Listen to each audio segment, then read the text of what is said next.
Stable voice channel में आप लोगों का स्वागत है। आज की कहानी बहुत ही इमोशनल और दर्द भरी प्रेरणादायक कहानी है। इस कहानी को अंत तक जरूर सुने। यह कहानी बहुत ही रोचक कहानी होने वाली है। आइए इस कहानी को शुरू करते हैं। मेरा नाम राजू है।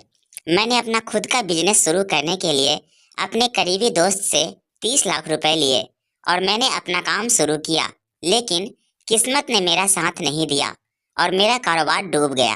कुछ दिनों के बाद मेरा दोस्त अपने रुपए मुझसे मांगने लगा, पर मेरे पास देने के लिए 1 रुपया भी नहीं था। मेरे दोस्त ने जो कर्ज मुझे दिया था, उस कर्ज के बदले मेरी बीवी के साथ एक रात बिताने को कहा। मैंने अपनी बीवी को किसी तरह से एक रात के लिए मना लिया और फिर मैं उसी के बराबर वाले कमरे में छुप गया। जैसे ही कुछ घंटे गुजरे तो मैं उनके कमरे में झांक कर देखा। मेरे दोस्त ने मेरी बीवी को पकड़ा हुआ था, तो मेरे माथे पर पसीने छूट गए। लेकिन आगे का मंजर तो था, उसे देखकर तो मेरे होश उड़ गए, क्योंकि उसने अपने साथ एक और मर्द। सब जानते हैं कि एक मर्द के लिए सबसे मुश्किल काम क्या होता है, अपनी ही बीवी का सौदा करना। और मैं यह सौदा करने के लिए बेहद मजबूर हो गया था। मेरे सामने मेरी बीवी नीलम गुलाबी रंग की सिल्क साड़ी में बहुत खूबसूरत लग रही थी। उसके हसीन खुले लंबे बाल और उसकी सफेद रंगत और उसके हसीन से नक्श ने हमेशा ही मेरा चैन लूट लेते थे। मगर उसका आज का यह श्रृंगार किसी और के लिए था, और उससे बड़ा सितम यह था कि मैं यह सब कुछ जानता था। मैंने उसे खुद इस बात की इजाजत दी थी। मैंने उसके हुस्न पर एक नजर डाली और अपनी आंखें झुका ली, और अब मेरे दिल पर ना जाने कैसे कैसे क़यामत गुजर रही थी। यह मुझसे बेहतर इस वक्त और कोई नहीं जानता था। बाहर मेरे दोस्त की गाड़ी खड़ी थी और ड्राइवर मेरी बीवी के आने का इंतजार कर रहा था, ताकि वह मेरी बीवी को उस होटल के कमरे तक पहुंचा देता। लेकिन थोड़ी खुशी इस बात की भी थी कि अगली सुबह का सूरज मेरे सारे कर्ज से आज़ादी दिला सकता था। लेकिन यह बात आज रात की तो कटे ही नहीं, कट रही थी। जैसे तैसे रात बढ़ रही थी, वैसे वैसे मेरी बेचैनी का यह आलम भी लगातार बढ़ रहा था। लगता था कि सांस भी नहीं ले पाऊंगा। मेरी आंखों के सामने बस अपनी बीवी का चेहरा था, वह हसीन चेहरा, और मुझे अपने दोस्त की शरारत भरी हंसी सुनाई दे रही थी। मेरे कानों में अपनी बीवी की खिसकियां सुनाई दे रही थी। उस कमरे में उसकी बेबसी के बहते आंसू दिखाई दे रहे थे। मेरा दिल इस कदर बेचैन हुआ कि मैं उठकर खड़ा हो गया। मेरा सांस पूरी तरह से फूल रहा था। मेरा दिमाग ऐसा हो गया था मानो अभी की अभी फट जाएगा। मैं पूरी तरह होश खो चुके थे। मेरे लिए यह सब मुश्किल था। मैं अपनी बीवी को किसी और के साथ बर्दाश्त कर रहा था, इसीलिए मैं घर से बाहर निकल गया और अब मेरा रुख सीधा होटल की तरफ था, जहां पर मेरी बीवी गई थी। जैसे जैसे मैं होटल के करीब जा रहा था, मेरे दिल की हालात और भी बदतर होती चली जा रही थी। मेरी आंखों जैसे कोई खून उतर रहा था। मेरा दिल चाह रहा था कि अपने दोस्त का कत्ल कर डालता। कर्जबान तो मैं पहले से ही था, कातिल भी बन जाता, लेकिन अपनी बीवी का सौदा नहीं कर सकता था। मैं होटल पहुंचकर सामने रिसेप्शन पर दोस्त का नाम बताया और उससे यह भी पूछा कि वो किस रूम नंबर में है। तो मैं अजीब सी मुस्कुराहट सजाकर कहने लगा कि उन्होंने तो आज की रात के लिए एक स्पेशल रूम बुक करवाया है। ब्लू लाइट के नाम से भी वह कमरा जाना जाता है, और उन्होंने यह भी कहा था कि किसी भी तरह हमें डिस्टर्ब ना किया जाए। मेरे दोस्त का ड्राइवर कुछ एडवांस पैसे मुझे देकर गया था। मैंने कहा कि मुझे इस रूम के बराबर वाला ही कमरा। मेरी बेचैनी उस वक्त उतनी ऊंचाई पर थी कि शायद उन्हें बयान करने के लिए मेरे पास कोई भी शब्द नहीं थे कि मैं अपने दर्द को बयान कर सकता। कमरे की चाबी मेरे सामने थी और मैं इस कमरे के बराबर वाले कमरे में चला गया। दोनों कमरों की गैलरी अलग अलग थी। इस बीच में दीवार एक ही दीवार थी, और दीवार फांद कर जाना मेरे लिए कोई मुश्किल काम नहीं था। मैंने अब बड़े आराम से उस दीवार से छलांग लगा दी और अब मैं अपने दोस्त के स्पेशल रूम के कमरे की गैलरी में पहुंच गया। मेरी जेब में उस वक्त एक तेज धार चाकू भी थी, और मैं इरादा कर चुका था कि मैं उसे जिंदा नहीं छोड़ूंगा, फिर चाहे बेशक मेरा जो मर्जी अंजाम हो जाए। लेकिन जैसे ही मैंने धीरे से गैलरी का शीशा का दरवाजा खोलकर पर्दा हटाकर कमरे के अंदर का मंजर देखा, तो मेरे होश उड़ गए और अब मेरे हाथ से चाकू जमीन पर गिर गया था। मेरे हाथ मानो पूरी तरह से कांपने लगे थे, जैसे जैसे मेरे पूरे वजूद पर जैसे कयामत गिरी थी। क्योंकि मेरी बीवी और मेरे दोस्त की बात सुनकर मैं उनसे नजरें नहीं मिला पा रहा था। हम एक रेस्टोरेंट में बैठे थे। मेरे सामने रखी एक खूबसूरत बंच पर अलग अलग प्रकार के पकवान मौजूद थे। मेरा दोस्त रामू बैठा मुझे एक एक टक देखे जा रहा था। अब रामू मुझसे कहने लगा कि अच्छी तरह सोच लो, कोई जबरदस्ती नहीं है और वक्त लेना चाहो तो ले सकते हो, लेकिन सिर्फ आज रात का, इससे ज्यादा मैं तुम्हें और वक्त नहीं दे सकता। शायद रामू के लिए यह सब कहना बहुत ही आसान था, लेकिन मेरे लिए सुनना बिल्कुल भी आसान नहीं था। करना तो दूर की बात थी, लेकिन उस वक्त मैं कर्ज में डूबा हुआ था। इतना कर्ज बंद था कि मैं अपनी बीवी के बारे में ऐसी बात सुन रहा था जो कि मर्द की दिल पर गहरी चोट होती है। मेरे दोस्त ने अब मुझे चुप और खामोश देखा तो कहने लगा, खाना तो खाओ, मैं तुमसे इसके पैसे नहीं लूंगा। यह कहकर वह मुस्कुरा रहा था। कहने लगा, तुम कुछ ज्यादा ही इस चीज को सोच रहे हो। हालांकि जिस माहौल में हम रह रहे हैं वहां तो एक आम सी बात है। तुम्हें यकीन नहीं आएगा, लेकिन मेरे पार्टनर अपनी खूबसूरत पत्नी को खुद होटल के कमरों में भेजते और लाखों रुपए को करोड़ों का कॉन्ट्रैक्ट पर एक रात में साइन हो जाता है। और सुनो, यह शर्त मानने के बाद तुम भी मालामाल हो जाओगे। मैंने दोस्तों हाथों की मुट्ठी जोर से बंद करके अपनी नजर झुकाए उसकी बकवास सुन रहा था। यह मैं ही जानता था कि गरीब इंसान को ना जाने कैसे कैसे समाज के रंग दिखाती है। मेरे सामने बैठा मेरा दोस्त रामू बड़े चाव और मजे से पिज्जा खा रहा था। मैं था कि जैसे यह जान हल्के में लिए बैठा था। अब मुझे याद आने लगा था कि मैं बड़े घमंड से कभी यह भी कहा करता था कि जिस मर्द में हैरत नाम की चीज नहीं, उसे मर्द कहलाने का कोई हक नहीं है। और आज मैं जो कुछ अपनी सब कुछ अपनी पत्नी के लिए सुन रहा था, यह मेरे लिए मेरी मौत के बराबर था। आपने ऐसी बहुत सी औरतें देखी होगी जो अपनी मजबूरी की वजह से खुद को दूसरों के सामने बेच देती है, लेकिन शायद मैं ही वह पहला मर्द था जो अपनी मजबूरी के खातिर अपनी बीवी को एक रात के लिए बेचने का सौदा कर रहा था। मेरी वह बीवी जो ईश्वर की भक्ति में दिन रात लीन रहती थी, आज तक मेरे अलावा उसे किसी ने छुआ तक नहीं था। उसे छूना तो दूर की बात है, उसे किसी ने देखा तक भी नहीं था। अब मुझे याद आने लगा, जब भी हम किसी शादी में जाना होगा तो नीलम जब दुपट्टे से घूंघट करती तो मैं उसे कहता कि तुम भी क्या हर वक्त खुद को लिबास में लपेटे रखती हो। शादी पर सब औरतें तैयार होकर आएंगी, ज्यादातर सब स्त्रियां मेकअप से ही खूबसूरत लगती है, और एक तुम हो जो कि बिना मेकअप के ही बेहद हसीन हो। मेरा भी जी चाहता है कि तुम भी तैयार हो जाओ, ताकि सब औरतें भी देखती रह जाए कि राजू की बीवी कितनी खूबसूरत है। मेरी बात सुनकर वह मेरे गले में बाहें डालकर बड़े प्यार से कहने लगे कि मेरा हुस्न तो सिर्फ आपके लिए खास है और मैं इसे लोगों को दिखाकर हैरान क्यों करूं। मैं तो सदा भगवान से यही प्रार्थना करती हूँ कि आपके अलावा कोई भी मुझे आंख उठाकर भी ना देखे। मेरी पत्नी की यह सब बातें मेरे कानों में गूंज रही थी। मेरी आंखों से आंसू निकलने लगे थे। मैं अपनी ऐसी बेफादार बीबी का सौदा करने जा रहा था। नहीं नहीं, मुझे यह सब स्वीकार नहीं है। मेरे दिल की आवाज जुबान पर आ गई थी। मेरा दोस्त रामू जो पिज्जा खाने के लिए मुंह के करीब ले जा रहा था, वह हाथ एकाएक रुक गया और वह मुझे देखने लगा। फिर कहने लगा, ठीक है, कोई मसला नहीं, निकालो। मेरे 30 लाख रुपए अपने दोस्त की बेरहमी देखकर मेरी आंखों में जमा पानी सीधा मेरे गालों पर आकर गिर गया था। हालांकि मैं कोई कमजोर मर्द हरगिज भी नहीं था, मैं बहुत मजबूत दिल का मालिक था, लेकिन उस वक्त मैं बिल्कुल टूट चुका था। मैंने फिर अपने दोस्त से कहा कि मुझे थोड़ा वक्त दो, इतनी बड़ी रकम का इंतजार कर 1 मिनट में और एक रात में नहीं कर सकता। वह कहने लगा कि मैं तुम्हें और वक्त नहीं दे सकता, मेरे पास सिर्फ आज की रात है। या तो तुम मेरी यह शर्त मान लो या फिर मेरे पैसे का इंतजाम कर दो। मैं वहां से उठकर बाहर निकल आया। मौसम सर्दी का था, हमारे यहाँ भी ठंडी हवा चल रही थी, लेकिन मुझे बहुत न का एहसास इस कदर हो रहा था कि सांस लेना भी मुझे भारी लग रहा था। ना जाने इतनी रात में कैसे अपने घर पहुंचा था। रात का 1 बज गया था। मैंने दरवाजे की डोरबेल बजाई तो फौरन से नीलम ने कहा, कौन है? नीलम की आवाज सुनकर मैंने कहा, मैं हूँ। राजू, दरवाजा खोलो। उसने फौरन से दरवाजा खोल दिया। मुझे देखकर नीलम कहने लगी, आप कहाँ गए थे? मैं कब से आपका इंतजार कर रही हूँ। वह इतनी ज्यादा घबरा रही थी कि आप कहाँ थे। आप बताइए, मैं क्या जवाब देता कि मैं कहाँ से आ रहा हूँ।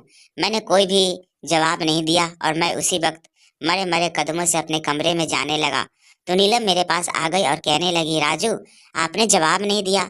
फिर मैंने बात को बदलते हुए कहा कि मेरे सर में दर्द है। वो कहने लगी कि राजू मैं आपके लिए खाना गर्म कर देती हूँ। मैंने ना में सिर हिला दिया। मैंने कहा कि मैं खाना खाकर आया हूँ। बेशक वहाँ खाने के लिए सब कुछ मौजूद था, लेकिन मेरी भूख तो मेरे दोस्त रामू की बात सुनकर ही मिट चुकी थी। नीलम मेरे पास आ गई और मेरा चेहरा देखने लगी और बोली, राजू क्यों झूठ बोल रहे हो? मुझे पता है आपने अभी तक कुछ भी नहीं खाया और मैं भी आपका इंतजार कर रही थी। चलो उठो, मिलकर खाना खाते हैं। नीलम की यही तो बात थी कि वह मेरी आंखों में झांक कर मेरे दिल के हालातों को बता देती थी। शायद पति पत्नी का रिश्ता ही कुछ ऐसा होता है कि शब्द की जरूरत नहीं पड़ती। अब नीलम खाना गर्म करके ले आई थी। खाना क्या था? बस खाने के नाम पर सिर्फ रोटी, हरी मिर्च और प्याज की चटनी थी। मैंने एक नज़र खाने पर डाली और दूसरी नज़र अपनी वफादार बीवी पर, जिसने हर तंगी में मेरा साथ खामोशी से गुजारी थी। मुझे कभी शिकवा नहीं किया था कि तुमने मेरे लिए क्या किया है। मैं नीलम का चेहरा देख ही रहा था, उसका वह चेहरा जो सिर्फ और सिर्फ मुझ तक सीमित था। जब नीलम ने मुझे खामोश बैठे देखा तो खाने का एक कौर मेरे मुंह के पास ले आई और कहने लगी, खाना खाइए और सारी फिक्र भूल जाइए। मैं उसके हाथ से निवाला खाया। खाना उसी ने मुझे खिलाया था। फिर मुझसे पूछने लगे कि बताइए क्या कहा आपके दोस्त ने, वो आपकी मदद करेगा या नहीं। मैं अपने दोस्त के पास जाने से पहले नीलम से कह कर गया था कि मेरे दोस्त रामू ने मुझे बुलाया है। वह कह रहा था कि मेरी मदद करेगा। तुम प्रार्थना करना कि मामला बन जाए। लेकिन जो शर्त मेरे दोस्त ने रखी थी वह मैं पूरी नहीं कर सकता था, इसीलिए मैंने नहीं में सिर हिला दिया। मैंने कहा नहीं, वह काम नहीं बना। मेरा चेहरा मुरझा गया था, लेकिन फिर भी नीलम ने मुझे तसल्ली दे रही थी। उसने कहा कि आप फिक्र ना करें। मैंने कहा कि वह कल ही मुझसे पैसे मांग रहा है। यह सुनकर नीलम मेरा हाथ थाम कर बोली, तुम्हारे दोस्त से कुछ वक्त और ले लो। मेरे पास जो कुछ भी था वह सब मैंने बेच चुकी हूँ। अब तो मेरे पास भी बेचने के लिए कुछ भी नहीं बचा। उसकी बात ने मेरे दिलों की धड़कन को और तेजी से बढ़ा दिया था। उसी वक्त फिर से मुझे अपने दोस्त की बात याद आने लगी कि इतनी खूबसूरत बीवी हो तो उसे और क्या चाहिए। तुम तो उस अपनी बीवी से इतना तो करा ही सकते हो कि तुम्हारा कर्ज भी उतर जाएगा और तुम मालामाल भी हो जाओगे। मुझे अपने दोस्त के मुंह से यह बात बहुत बुरी लगी थी। मैंने कहा कि तुम होश में तो हो? तुम क्या कह रहे हो? मैं कहने लगा कि हाँ, मैं बिल्कुल होश में हूँ। मैंने कहा, मेरी बीवी को तुमने कहाँ देखा? और इस बात पर वह कमीनी गिरी की हंसी हंसने लगा। कहने लगा कि चाहने वाले तो क्यामत की नजर रखते हैं। सामने वाला व्यक्ति, तुम बस आम खाओ, फिर मत गिनो। मैंने तुम्हारी बीवी को कहा, कहाँ देखा था, कैसे देखा था, इस बात को छोड़ो। बस तुम मुझे सिर्फ इतना बताओ कि अगर तुम्हें सौदा मंजूर है तो मैं आगे पार्टी से बात कर लेता हूँ। चंद पलों के लिए तुम्हारी बीवी मेरी मर्जी के मुताबिक बिताएगी और तुम्हारा कर्जा खत्म। जैसे जैसे तुम्हारी बीवी का हुस्न मेरे काम आएगा, मैं तुम्हें भी मालामाल करता चला जाऊंगा। वो किस कदर बेशर्म और कमीना इंसान था। अगर आज मैं कर्जवान नहीं बना होता तो मैं उसे उसी वक्त उसका गिरबान पकड़कर उसे जान से मारकर लहूलुहान कर चुका होता। पर कम वक्त कर्जदार भी लोगों की नजरों से 2 टके की औकात नहीं रखते, इसलिए जिसका जो दिल चाहता वह कह देता है। जरा सा टेढ़ा जवाब दो तो कहते, लाओ पैसे निकालो। रात को यही बात सोचते सोचते ना जाने कब आंख लग गई थी। लेकिन सुबह में हमारे गेट पर किसी ने बुरी तरह से हमारा दरवाजा खटखटाया था। मैं और नीलम एकदम उठ बैठे थे।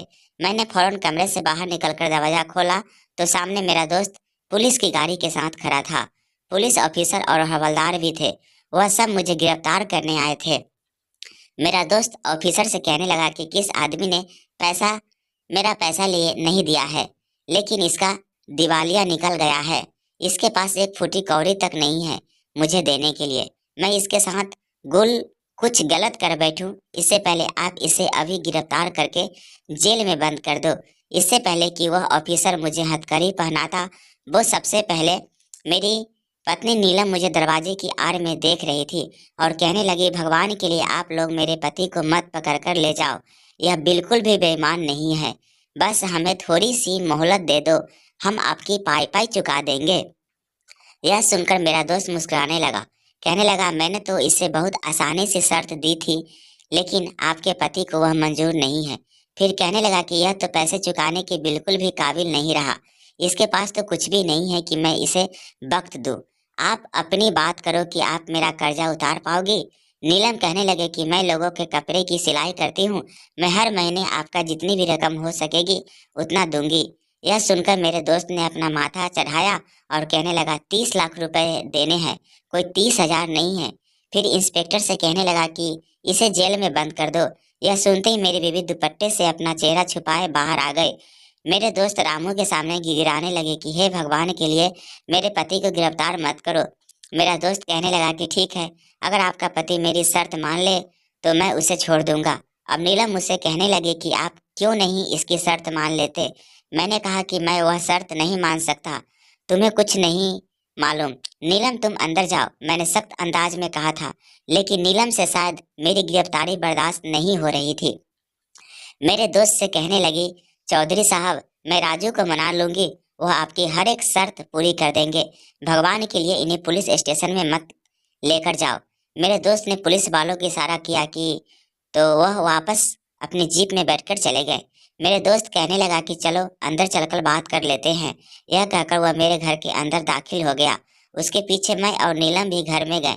लेकिन इस बार मेरा दोस्त मेरे बिना कुछ बोले ही नीलम से कहने लगा कि मैंने तो पहले ही राजू से कहा था कि जो शर्त है वह मेरी, आराम से मान जाओ, तुम्हारे सारे कर्ज उतर जाएंगे।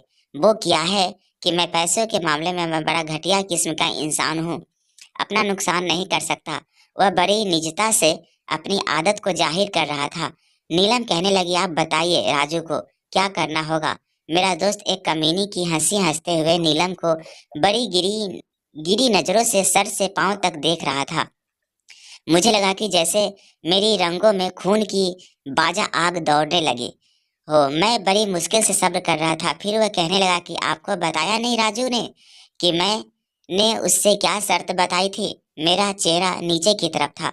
मेरा दोस्त कहने लगा, देखो, अगर आप चाहती है कि इसका कर्ज माफ हो जाए तो मैं इसे एक अच्छी अच्छी खासी रकम कारोबार के लिए भी दे दूंगा, तो इसके लिए आपको कोशिश करनी होगी। यह कहते हुए नीलम के करीब होने लगा, लेकिन मैं बीच में आ गया। अपने दोस्त को एक हाथ से पीछे किया और सख्त अंदाज में मैंने उससे कहा कि मेरी बीवी ऐसा कुछ नहीं करेगी, तुम जाओ यहाँ से और जो कर सकते हो कर लो। मुझे पुलिस से पकड़वा दो या फिर फांसी चढ़ा दो। मेरी बात सुनकर मेरी पत्नी नीलम रोने लगी और कहने लगी, राजू आप है तो मैं हूँ। मैंने कहा, तुम नहीं जानती इस आदमी को, जो यह कह रहा है वह काम मैं तुमसे कभी भी नहीं करवा सकता। लेकिन लेकिन लेकिन नीलम कहने लगी, मैं भी मजबूर हूँ और मैं आपके कभी भी जेल की सलाखों के पीछे नहीं देख सकती। यह सब रोना धोना चला ही रहा होता तो था कि तभी मेरे दोस्त ने नीलम को अपनी शर्त बताई। तो कुछ पल तो वह फटी की फटी आंखों से मेरे दोस्त को देखने लगी। उसके बाद उसने एक नज़र मुझ पर डाली तो मैं यूं था कि जमीन में गड़ चुका हूँ। मैं फौरन से अपनी नज़र नीचे कर ली। उसके बाद वह वहां नहीं रुकी, तुरंत अपने कमरे में चली गई। मेरा दोस्त कहने लगा कि अगर तुम्हारी बीवी मान जाए तो मुझे बता देना, वरना फिर मैं पुलिस को लेकर आऊंगा। यह कहकर वह घर से बाहर चला गया। मैं कमरे में नहीं गया। 1 से 2 घंटे तक कमरे से बाहर नीलम नहीं आई और फिर जब वह कमरे से बाहर आई थी तो उसकी आंखों रो रो कर पूरी तरह से सूजी हुई थी। फिर वह शाम को खुद ही आकर मेरे पास बैठ गई, कहने लगी, आप अपने दोस्त को हाँ कह दे। मैं हैरानी से उसकी तरफ देखने लगा। मुझे नीलम की जवाब की हरगिज भी उम्मीद नहीं थी। मैंने कहा, मैं ऐसा नहीं कर सकता, मुझसे इतना बड़ा इम्तिहान मत मांगो जो मैं नहीं दे सकता। नीलम कहने लगी, मैं आपको जेल में नहीं देख सकती, और आप क्या समझते हैं अगर आप जेल में बंद हो गए तो मेरे साथ क्या होगा। मैं अकेले घर पर वैसे भी सुरक्षित नहीं रहूंगी। नीलम की बात भी ठीक थी, अगर मैं जेल चला जाता तो पीछे से कोई भी उसके साथ कुछ भी कर जाता। मैं कैसे अपना बचाव कर सकती थी। लेकिन फिर भी मेरा इस बात पर दिल नहीं मान रहा था कि कैसे अपने सामने अपनी बीवी को मैं एक पाप के दलदल में धकेल देता, और कोई दूसरा रास्ता भी नहीं था मेरे पास। हालात को मद्देनजर रखते हुए मैंने अपनी गैरत को थपथपा कर सुला दिया था, और यह एक मर्द के लिए बहुत मुश्किल काम होता है। मैंने अपने दोस्त को फोन किया और वह कहा, मुझे अब उसकी शर्त मंजूर है। और यह सुनकर मेरे दोस्त रामू की आवाज़ चहक उठी थी। कहने लगा, तुमने वक्त रहते बड़ा अक्लमंदी का फैसला किया है। फिर उसने अगले ही दिन अपने ड्राइवर के साथ एक जोड़ी कपड़ा मेरी बीवी के लिए भेजा था, जो उसे पहनकर उसी के ड्राइवर के साथ किसी होटल के कमरे में जाना था। अब मैंने भी अपना रुख बदल दिया था। नीलम जाते वक्त मेरे सामने नहीं आई, क्योंकि मैं बहुत उदास थी। नीलम के जाने के बाद मुझे चैन नहीं आया था, इसलिए मैं भागता हुआ उसी होटल में पहुंच गया। कुछ पैसे मेरे दोस्त ने मुझे एडवांस अपने ड्राइवर के साथ भेजे थे। मैंने उसके बराबर वाला कमरा लिया और उसकी गैलरी में कूदकर जब झांक कर कमरे के अंदर का मंजर देखा तो उसके होश उड़ गए। मेरी बीवी मेरे दोस्त के बाजू में हंस रही थी और प्यार भरी बातें कर रही थी। कहने लगी, मैं तो समझी थी कि कभी दोबारा तुम्हें देख नहीं पाऊंगी, क्योंकि राजू बहुत ही गैरत किस्म के इंसान है।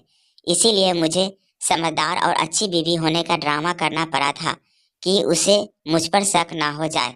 मेरा दोस्त कहने लगा, देख लो मेरी अकल का कमाल। मैंने उसका सारा पैसा भी हथिया लिया और उसकी बीवी भी। मेरा दोस्त मेरी बीवी के बिखरे बालों को ठीक करते हुए बोला, राजू, मुझे बेवकूफ़ समझा था कि उसके नुकसान हो गया, हालांकि ऐसा कुछ भी नहीं था। अब मुझे याद आने लगा कि मेरा दोस्त रामू मेरे साथ पार्टनरशिप पर काम करने आया था, तो मेरे पास अच्छी खासी रकम थी। फैक्ट्री उसी की थी, लेकिन पैसे मैंने लगाया था। हमने लाखों का कपड़ा खरीदकर फैक्ट्री के गोदाम में रखवाया था, ताकि जल्द से जल्द बच्चों के गारमेंट्स को तैयार करके मुनाफा कमाएंगे। मेरे दोस्त ने मुझे बड़े बड़े ख्वाब दिखाए थे, लेकिन एक रात मैं सो रहा था, तभी उसका फोन आया। कहने लगा कि राजू, फैक्ट्री के गोदाम में आग लग गई है, जल्दी पहुंचो। जब मैं वहां पहुंचा तो पूरा गोदाम आग की लपेट में था। फायरमैन आग बुझा रहे थे। मेरे दोस्त रोते हुए मेरे पास आया, कहने लगा कि सारा माल जलकर राख का ढेरों बन गया। तुम्हारा तो दिवालिया ही निकल गया। सारा माल तुम्हारे पैसों का था, तुम तो सड़क पर आ गए।